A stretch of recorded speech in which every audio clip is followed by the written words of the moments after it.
The Harold Peary Show. Honest Harold, the Homemaker.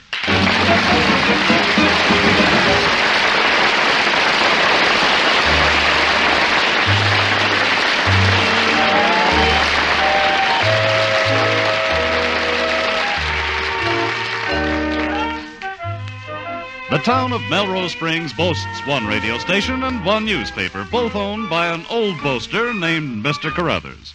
One of the things he doesn't boast about is his radio program on his station called Honest Harold the Homemaker. Why? Because Honest Harold is too honest. Listening to Honest Harold is a morning must in Melrose Springs, especially with the ladies. Let's join them. Well, good morning, girls. Time to visit with your old friend Honest Harold the Homemaker, bringing you news, views, and clues to good products.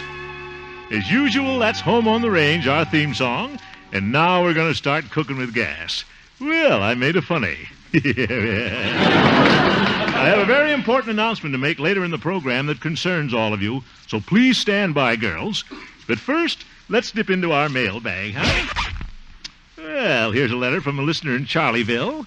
She says, last week I started trading with a different grocer. When the boy arrived with the delivery, I asked him his name. He said Truman. I said, is that your last name? He said, yes, ma'am. My first name is Harry. Harry Truman, I said. That's a pretty well-known name. He said, it ought to be. I've been delivering groceries around here for 4 years. Well, that lady certainly was told. A woman likes to be told that her hair is fine as gold. She may know that you're her feller, but it's better when you tell her. A woman likes to be told. I snuck that in, didn't I? A woman's funny that way. Clings to every word you say. If it's something sweet and gentle, she'll grow soft and sentimental and kiss your worries away. So if you think her smile is warm as summer, don't you ever keep it from her. For many a heart has been broken for the want of a word unspoken. A woman likes to be told that she never will grow old. And the more you say you love her, more and more you will discover. A woman likes to be told, oh yes, a woman likes to be told.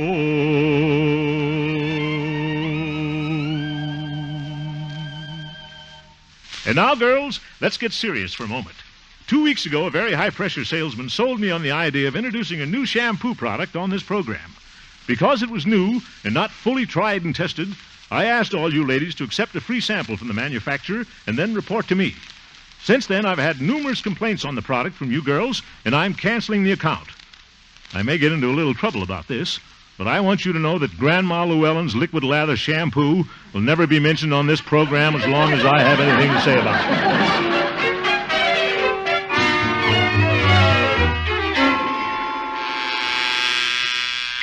Good morning, Station KHJP. Yes, madam. After listening to Honest Harold, you're pouring your Grandma Llewellyn's liquid lather shampoo down the drain? I'll tell him. No, I don't think it'll hurt the drain. Well, thanks for for calling. Hello, Station K. Oh, hello, Rosemary.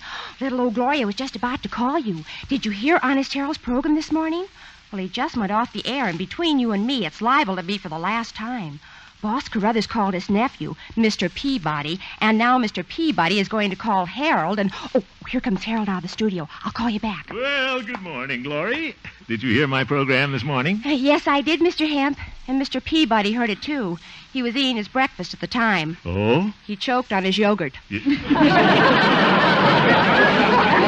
Oh, my goodness. Well, you know my policy, Gloria. I test all my products before... By the way, Gloria, did you test that new product for me over the weekend? Oh, yes, I spent the entire weekend sunbathing. Good. How did that freckle cream work out? Oh, just wonderful. I got a whole new crop of freckles. I'm glad I didn't have Evelina try it. Gloria, you're a fine guinea pig. Well, thank you very much. Well, see you tomorrow, same time, same station. I hope so. Yeah. What? Mr. Peabody wants to see you in his office right away. Is he in there now? I'm afraid so. I can hear him tapping his fingers. Yeah, I know what you mean. Well, that's radio, give and take.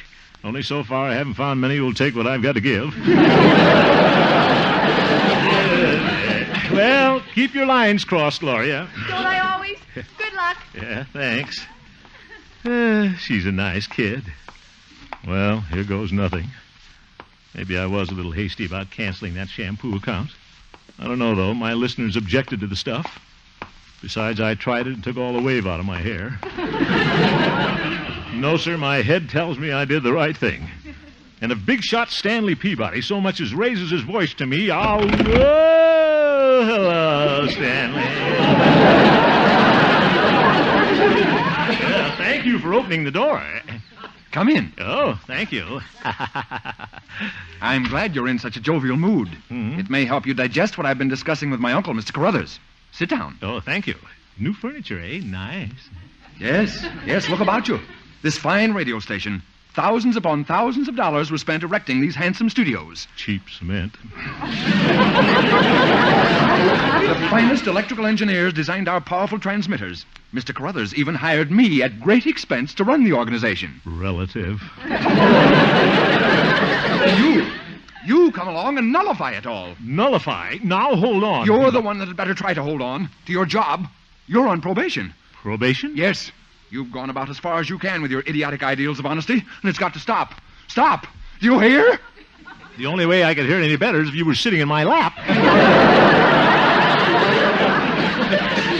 It was a good gag when you first started your homemaking program to insist that a sponsor's product must meet the lofty standards of your female listeners. A very clever move from a showmanship angle. Well, thank you, Stanley. Somebody else must have thought of it. What a mean young man. But this idea of canceling advertisers... I'm sorry, Stanley, but I must uphold my principles. Your principles? What about this radio station? What's going to hold us up? Not this cheap cement, brother. What possible justification did you have to cancel that shampoo account? Well, my listeners complained about it. And just what great fault did your listeners find with the shampoo? Well, Stanley, as one little woman put it, there's too much sham and not enough poo. Mr.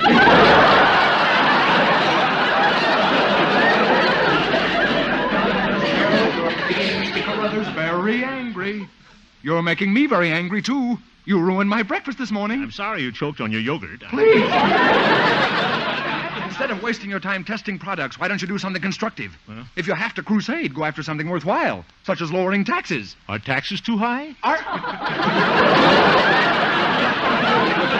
try to do something to better Melrose Springs. What? Now, I'll give you an example. Mrs. Carruthers, my aunt, who, as you know, is the political leader among the women of this town, is planning to run me for mayor. Now, why don't you convince your listeners that I should be their next mayor? I thought you wanted me to do something to better Melrose Springs. Get out! And remember, you've got one more chance. But Stanley... Get out before I do something that'll put me in True Detective magazine. Oh, brother, I guess I better go. That's murder.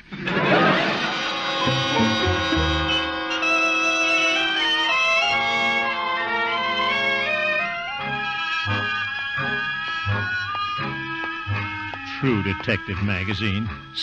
That Peabody. I'd like to condense his head for Reader's Digest. Only they wouldn't buy it. What a fine mayor he'll make. Why didn't I fight back? I don't have to take that sort of talk from anybody. My 1936 Essex is almost paid for. Besides, this is a free country. Of course, I don't want to be so free I don't have a job. I've got responsibilities. There's Mother and Cousin Billy. Got to keep little Billy with me or he'll drift back to the racetracks.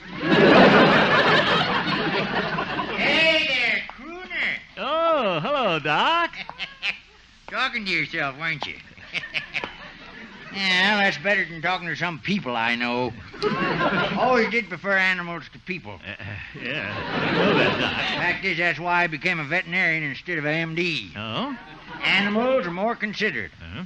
Never did have a horse call me in the middle of the night unless it was serious. Yeah,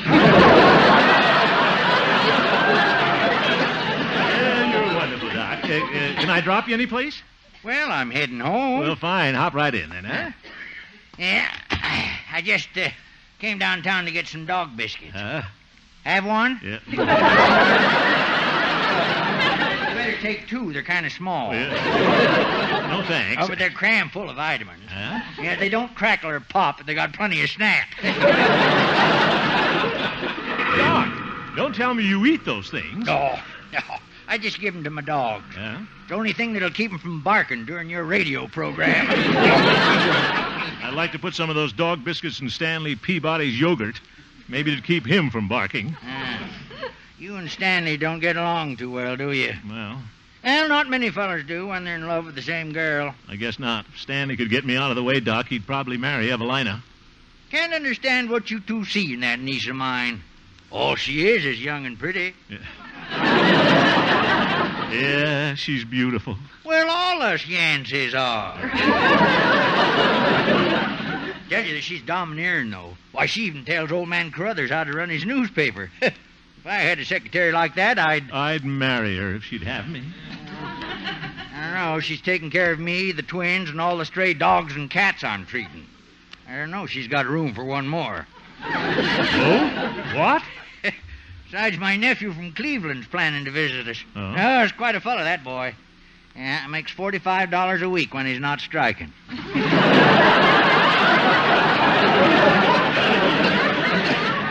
Well, anyway, this is a fine time for me to be thinking about getting married to Evie. I'm about to lose my job.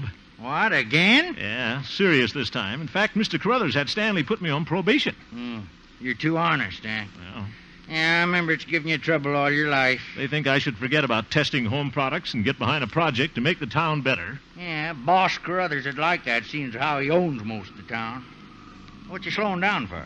Is this spring wagon out of gas? No, this is the school zone, Doc. Oh, yeah. Say, if you want a good community project, son, how about getting the town to build a livery stable? A livery stable? There aren't any horses in this town. Well, that might bring them back. Sure, get some of these cars off the streets. Devil's playthings. Now, Doc, you're just an old fuddy-duddy. Automobiles are a boon to mankind. Now, my boy, if nature'd intended it... Say, watch out for that little kid. What? Oop, I'll go around him. Hang on, Doc. Oh, dear.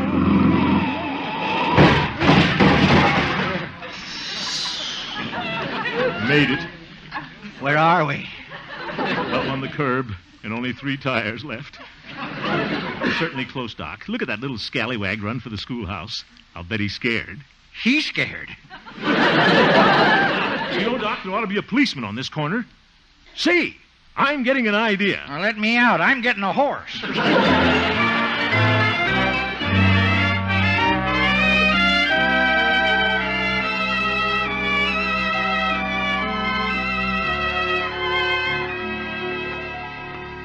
Well, it took me all day to contact the school principals, but they're all behind me. Just can't wait to tell Evelina about this. I hope the dear little twin sisters have gone to bed. And old Doc Yak-Yak, too. Dear old Doc. I wonder if the old boy sleeps standing up like a horse. Oh, come in, Harold. Yeah, thank you, Evie. Thank you. I was hoping you'd drop over. I've been worried. I understand you had some trouble at the radio station. Yeah, I did. But today I hit on a plan that'll make Mr. Carruthers approve of me. Oh, well, take it from his secretary, Harold. It'll have to be quite an idea. Oh, this one is. Stanley Peabody suggested what he said was a worthwhile project, Oh. convincing my listeners that he should be the next mayor. But I've got a better plan, and a more honest one. Oh, I'm going to start a radio campaign to put a policeman at every corner of every schoolhouse so that our children can cross the streets. oh, that's a wonderful idea, Harold. Is Mr. Carruthers enthused? Well, I haven't spoken to Mr. Carruthers yet. I've got a call in for Stanley to call me here. I hope you're staying at home this evening. Don't worry about that. Look at all the work Mr. Carruthers sent me home with. Yeah, slave driver. Oh, but, this is interesting. Oh? I'm proofreading a series of articles that Mr. Carruthers wrote for his Sunday editorial. It's on one of his pet subjects, lip reading. Lip reading? Mm-hmm. He is a bit deaf, Deaf, too?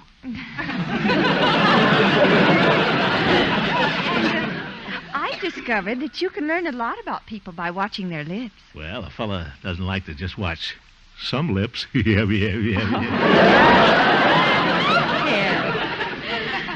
I've been practicing lip reading here in front of the mirror. Mirror? Wouldn't it be more fun practicing with something not quite so cold? A nice, live, suntanned assistant? I'm available. All right. Now, you watch how my lips form the words. Oh, brother, I'm watching. Now, after me, make the lips form a simple word, like rhubarb.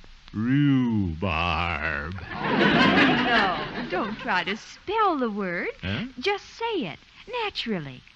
Rhubarb. Rhubarb. This was silly. Yeah. No, it isn't. Really? Well, it may have some merit. Let's see. Now it's my turn, huh? Mm-hmm. Now you form a word with me. Ready? Say prunes. All right. Prunes. Oh, hair. That wasn't fair. No, but it was tasty.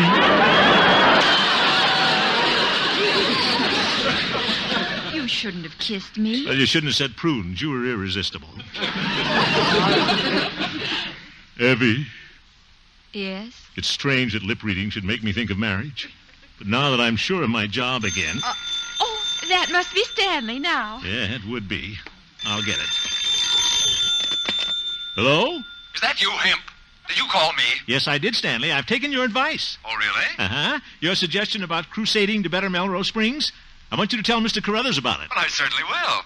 You mean about deciding to back me for mayor? Oh, no. My idea is to have a policeman on every corner at every school. What? A policeman on every corner? Huh? Hemp, do you realize there are 4 schools in this town? There are 4 corners at each school? That's 16 additional policemen. 8, 12, say, he's right. 16 policemen. Do you know what that means? It means safety for our school children. It means higher taxes. And you know who pays most of the taxes in this town? Well, Mr. Carruthers, of course. Yes. And what, may I ask, is wrong with the suggestion I gave you? You mean to back you for mayor? Certainly. Well, as one of my lady listeners so aptly put it, too much sham and not enough poo.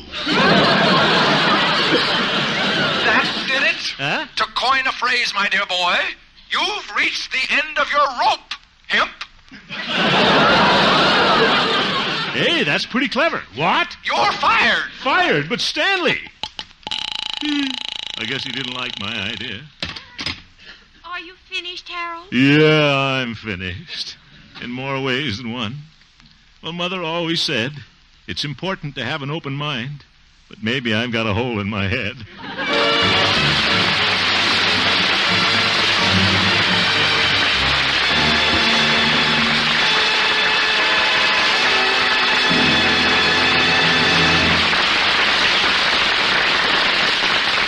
We'll return to the second act of our story, Honest Harold, in just a moment. I think this is a good time for a reminder that safety in driving is mighty important, especially on these vacation days. There are twice as many cars on the road during the summer months, and that means you should be twice as careful. Save a life. Remember, it may be your own. And now back to the Harold Peary Show.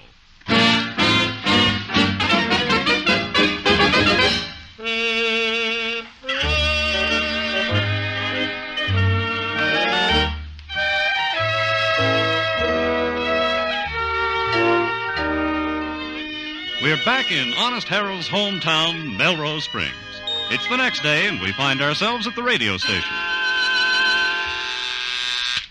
Good morning, Station KHJP. Oh, hello, little Billy. Honest Harold's program? Well, hold the wire, little Billy, and I'll tell you all about it. Hello, Station KHJP. Oh, hello, Rosemary. Has little old Gloria got news for you? But I'll have to call you back. Little Billy's on the other line. You know, Harold's cousin, that cute ex-jockey. Hello, little Billy. Hasn't Harold told you? Well, I guess he didn't want to worry you. But he isn't the homemaker here anymore. He's been replaced with an organ recital. He came in this morning, packed up his test tubes, and went home to Mother. Yes, I think you'll find him there. He looks so sad. Goodbye, Billy. Oh.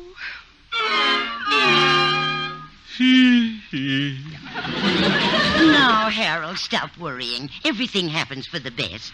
Remember, honesty is the best policy. Yes, Mother, honesty is the best policy, but I'm beginning to think the premiums come pretty high. Don't you want a little dessert, Harold? I think I've had enough lunch, Mother. I'm trying to keep my weight down, you know. Oh, you're not too fat. Oh, yes, I am. The last time I took a train trip and got into an upper, it immediately became a lower. Oh, now, you're just healthy looking. But you won't be if you don't stop worrying and eat more. Well, you can save my dessert for Billy, huh? There you go. Always thinking about other people. Take me, for instance. You? Yes, I hold you back. A nice boy like you should be married and have a home of his own. A man deserves those things when he's touching 40. I'm not touching 40, Mother. I'm beating the living daylights out of it.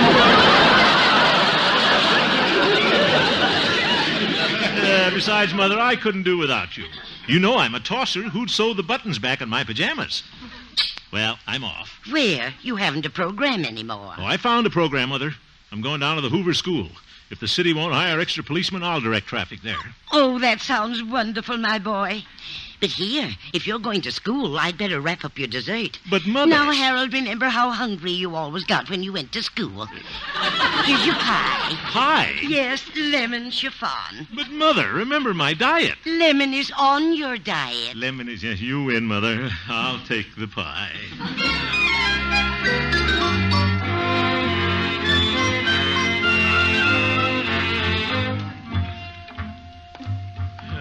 Now what am I going to do with this piece of pie? Can't hold it in my hand while I'm directing traffic. Oh, well, I'll eat it. Yeah. Dear old Mother. She really thinks I ought to get married. Married to Evelina. That'd be wonderful. She's so pretty. She can't cook as well as Mother, but that's good. I can stay on my diet. What about Mother and little Billy? Maybe Billy could be our babysitter. Nah. Babies.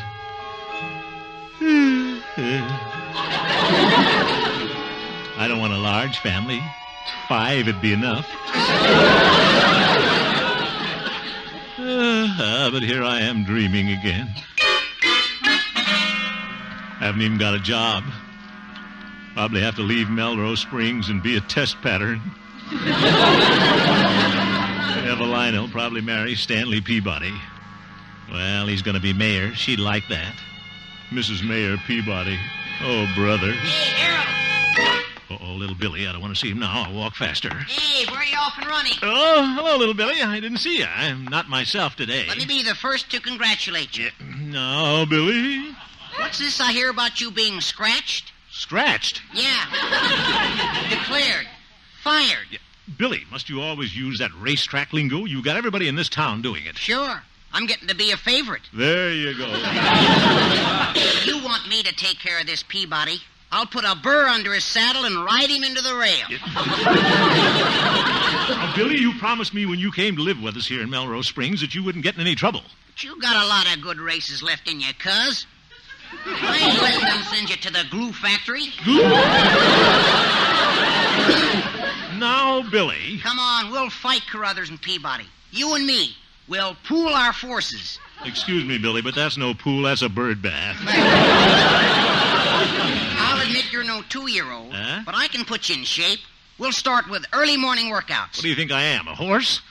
Look, Billy, I don't want to fight anybody. It's true they didn't take my school plan, but I still think I was right. So I'm going to the Hoover School myself. You mean you're going to direct traffic? Well, somebody's got to help those children across the street. Oh, so that's why you're wearing that silly air raid helmet. Well, yes. Well, Peabody may think he's running you out of the money, but his nose ain't crossed the wire yet. Huh? See you later. Billy, what are you up to? Me? Nothing.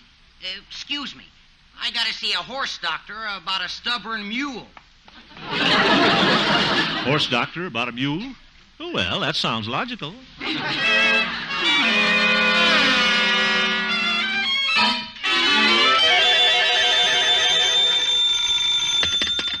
Dr. Yancey speaking. It's your nickel. Start talking. to see you right away. I'm at 6th and Hoover. But I'm in consultation with the patient. Patient? Yeah, I'm clipping a sheep. Well, that sheep can wait. The one I want to see you about has been clipped, but good. Yeah, okay, I'll be there in a minute. Oh, things are never the same again after you have a phone put in. I'll shear you later.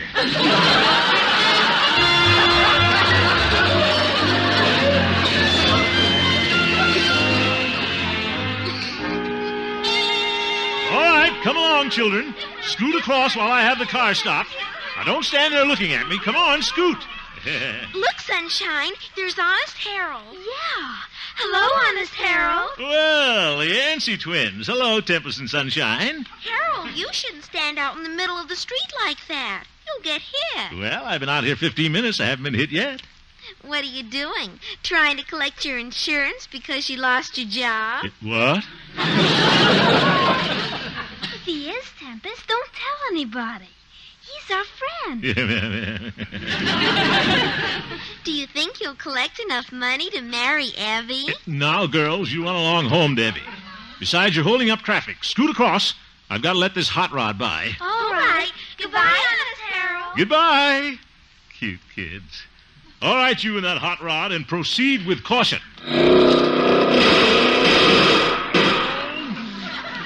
Wow, I nearly collected my insurance at that. Just a moment, please. Let the children across. Well, hello, Joey. All right, mister, and thank you for waiting. Well, I kind of like this work. Maybe I missed my calling. Guess I'm just a frustrated policeman. Getting quiet here, though. Imagine all the classes have been dismissed. Seems to be the last of the kiddies. Can I cross now, Constable? Hello,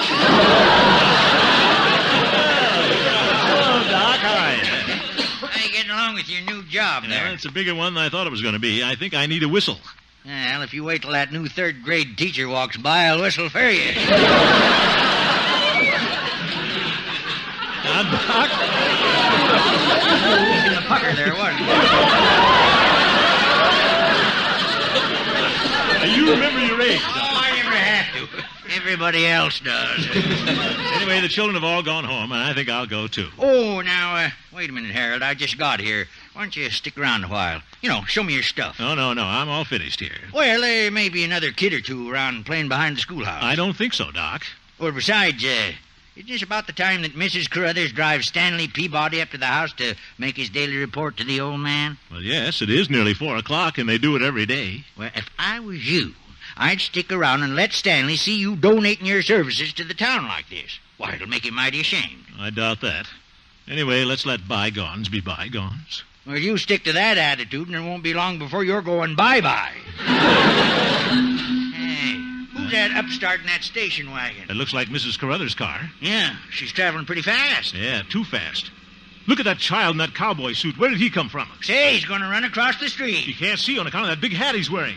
Little boy, don't run out there on that street. Whoop, he stumbled and fell. Oops, stop that car. Harold, don't jump in front of that car. Stop!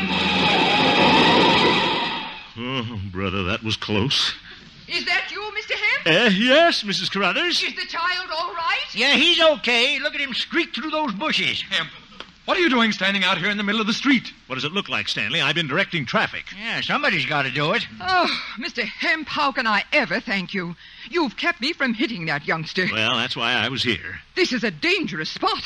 There should be policemen on these corners to act as crossing guards. You're so right, Mrs. Carruthers. Something should be done immediately. Mr. Hemp, why don't you campaign for it on your radio program? But the women of this town would back you to the hilt. Well, I wanted to, Mrs. Carruthers, but I don't have a radio program. You certainly do. It's a favorite of mine. I heard you only yesterday. That was my last one. Stanley fired me. What's this, Stanley? Now, Auntie, I just take orders from Mr. Carruthers. Well, Mr. Carruthers takes orders from me. I'll bet he does at that. Yes.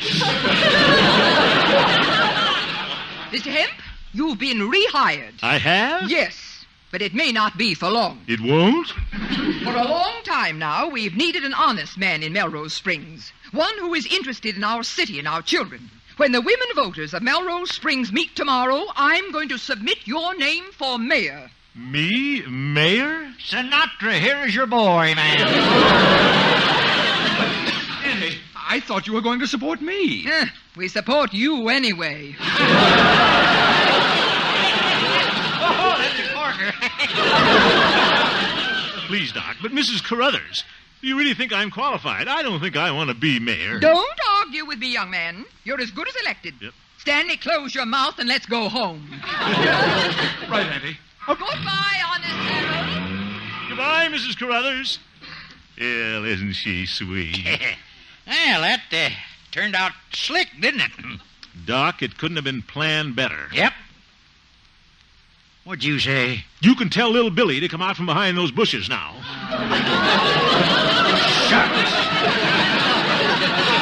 How did you know I was the kid? Yeah, we thought that little hop-along Cassidy suit was a perfect disguise. Well, I've been thinking. Nobody but a jockey could take a fall like that, roll over, and come up on his feet running. I ought to be real upset with both of you. That wasn't honest, fellas. No, that's politics. With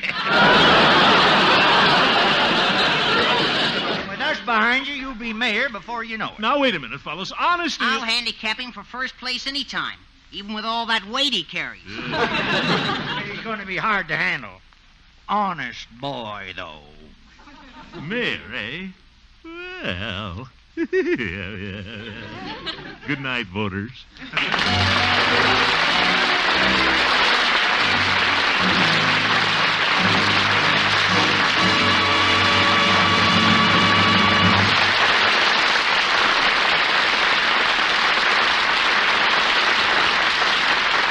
You've just heard the new Harold Peary Show, Honest Harold. The supporting players included Sharon Douglas, Olin Soule, Norma Jean Nilsson, Ann Whitfield, Jimmy Ogg, Lois Corbett, Jane Morgan, and featured Gloria Holliday as Gloria and Joseph Kearns as Old Doc Yak Yak. Norman MacDonald directed, and the music was composed and conducted by Jack Meakin. William Danch contributed additional dialogue to Mr. Peary's original script.